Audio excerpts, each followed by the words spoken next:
ನಮಸ್ಕಾರ ಫ್ರೆಂಡ್ಸ್, ಇವತ್ತಿನ ಈ ವಿಡಿಯೋದಲ್ಲಿ ಆಲ್ ಓವರ್ ಇಂಡಿಯಾ ಕರೆದಿರುವಂತ 44,228 ಪೋಸ್ಟ್ ಆಫೀಸ್ ಜಿಡಿಎಸ್ ಹುದ್ದೆಗಳಲ್ಲಿ ಕರ್ನಾಟಕದಲ್ಲಿ ಒಟ್ಟು ಎಷ್ಟು ಹುದ್ದೆಗಳು ಖಾಲಿ ಇವೆ, ಇವುಗಳನ್ನ ಕ್ಯಾಟಗರಿ ವೈಸ್ ಹೇಗೆ ಹುದ್ದೆಗಳನ್ನ ವರ್ಗೀಕರಣ ಮಾಡಲಾಗಿದೆ, ಹಾಗೂ ಈ ಬಾರಿ ಕ್ಯಾಟಗರಿ ವೈಸ್ ಎಕ್ಸ್ಪೆಕ್ಟೆಡ್ ಕಟಪ್ ಎಷ್ಟಕ್ಕೆ ನಿಲ್ಬಹುದು, ಈ ಎಲ್ಲದರ ಬಗ್ಗೆ ಸಂಪೂರ್ಣ ಮಾಹಿತಿ ಈ ವಿಡಿಯೋದಲ್ಲಿ ತಿಳಿಸ್ಕೊಡ್ತಾ ಇದ್ದೀನಿ. ವಿಡಿಯೋನ ಪೂರ್ತಿ ನೋಡಿ ತಿಳ್ಕೊಳ್ಳಿ. ಮೊದಲಿಗೆ ಪೋಸ್ಟ್ ಆಫೀಸ್ ಜಿಡಿಎಸ್ 44,228 ಹುದ್ದೆಗಳಲ್ಲಿ ಕರ್ನಾಟಕದಲ್ಲಿ ಎಷ್ಟು ಹುದ್ದೆಗಳು ಖಾಲಿ ಇವೆ ಅಂತ ನೋಡೋದಾದ್ರೆ, ಕರ್ನಾಟಕದಲ್ಲಿ ಒಟ್ಟು 3,036 ಹುದ್ದೆಗಳು ಖಾಲಿ ಇವೆ.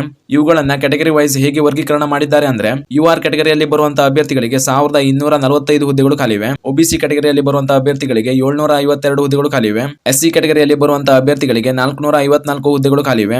ಎಸ್ಟಿ ಕ್ಯಾಟಗರಿಯಲ್ಲಿ ಬರುವಂತಹ ಅಭ್ಯರ್ಥಿಗಳಿಗೆ 194 ಹುದ್ದೆಗಳು ಖಾಲಿವೆ. ಹಾಗೂ ಇಡಬ್ಲ್ಯೂಎಸ್ ಕ್ಯಾಟಗರಿಯಲ್ಲಿ ಬರುವಂತಹ ಅಭ್ಯರ್ಥಿಗಳಿಗೆ 334 ಹುದ್ದೆಗಳು ಖಾಲಿವೆ. ಅದೇ ರೀತಿ ಪಿಡಬ್ಲ್ಯೂಡಿಎ ಅಭ್ಯರ್ಥಿಗಳಿಗೆ 9 ಹುದ್ದೆಗಳು ಖಾಲಿವೆ.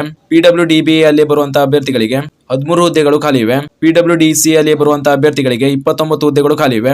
ಹಾಗೂ ಪಿಡಬ್ಲ್ಯೂಡಿಡಿಇ ಅಲ್ಲಿ ಬರುವಂತಹ ಅಭ್ಯರ್ಥಿಗಳಿಗೆ 6 ಹುದ್ದೆಗಳು. ಹೀಗೆ ಕ್ಯಾಟಗರಿ ವೈಸ್ ಹುದ್ದೆಗಳನ್ನ ವರ್ಗೀಕರಣ ಮಾಡಲಾಗಿದೆ. ಅದೇ ರೀತಿ ಕರ್ನಾಟಕದಲ್ಲಿ ಕ್ಯಾಟಗರಿ ವೈಸ್ ಎಕ್ಸ್ಪೆಕ್ಟೆಡ್ ಕಟಪ್ ಎಷ್ಟಕ್ಕೆ ನಿಲ್ಲಬಹುದು ಅಂತ ನೋಡೋದಾದ್ರೆ, ಈಗಾಗಲೇ ಅಭ್ಯರ್ಥಿಗಳಿಗೆ ಗೊತ್ತಿರೋ ಹಾಗೆ ಈ ಹುದ್ದೆಗಳಿಗೆ ನಿಮ್ಮ SSLC ಅಲ್ಲಿ ಪಡೆದಿರುವಂತಹ ಪರ್ಸೆಂಟೇಜ್ ಮೇಲೆ ಮೆರಿಟ್ ನ ಮಾಡುವ ಮೂಲಕ ಹುದ್ದೆಗಳಿಗೆ ಆಯ್ಕೆ ಮಾಡಲಾಗುತ್ತದೆ. ಕರ್ನಾಟಕದ ಪ್ರೀವಿಯಸ್ ಇಯರ್ ಕಟಪ್ ಆಧಾರದ ಮೇಲೆ ಈ ಬಾರಿಯ ಕಟಪ್ ಹೇಳೋದಾದ್ರೆ, ಈ ಬಾರಿ ಕರ್ನಾಟಕದಲ್ಲಿ ಅರ್ಜಿ ಸಲ್ಲಿಸಿರುವಂತಹ ಅಭ್ಯರ್ಥಿಗಳು ನೀವು ಯಾವುದೇ ಕ್ಯಾಟಗರಿಯಲ್ಲಿ ಬಂದರೂ ಕೂಡ ನಿಮ್ಮ SSLC ಪರ್ಸೆಂಟೇಜ್ 90% ಅಥವಾ 90% ಗಿಂತ ಜಾಸ್ತಿ ಇದ್ರೆ ನಿಮಗೆ ಒಂದು ಚಾನ್ಸ್ ಇದೆ ಅಂತ ಹೇಳ್ಬೋದು. ಇದು ಕೇವಲ ಎಕ್ಸ್ಪೆಕ್ಟೆಡ್ ಆಗಿರ್ತದೆ ಮಾತ್ರ, ಇದಕ್ಕಿಂತ ಕಡಿಮೆ ಕೂಡ ಆಗಬಹುದು. ಆದ್ರಿಂದ ಅರ್ಜಿ ಸಲ್ಲಿಕೆ ಮಾಡದೇ ಇರುವಂತಹ ಅಭ್ಯರ್ಥಿಗಳು ತಮ್ಮ ಅರ್ಜಿಯನ್ನು ಸಲ್ಲಿಸಿ. ಇದಿಷ್ಟು ಈ ನೇಮಕಾತಿಗೆ ಸಂಬಂಧಿಸಿದಂತ ಪ್ರಮುಖ ಮಾಹಿತಿಯಾಗಿತ್ತು. ಇದೇ ರೀತಿಯ ಮಾಹಿತಿಗಳಿಗಾಗಿ ಚಾನಲ್ ನ ಸಬ್ಸ್ಕ್ರೈಬ್ ಮಾಡಿ ಅಂತ ಹೇಳ್ತಾ ಈ ವಿಡಿಯೋನ ಇಲ್ಲಿಗೆ ಮುಗಿಸ್ತಾ ಇದ್ದೀನಿ.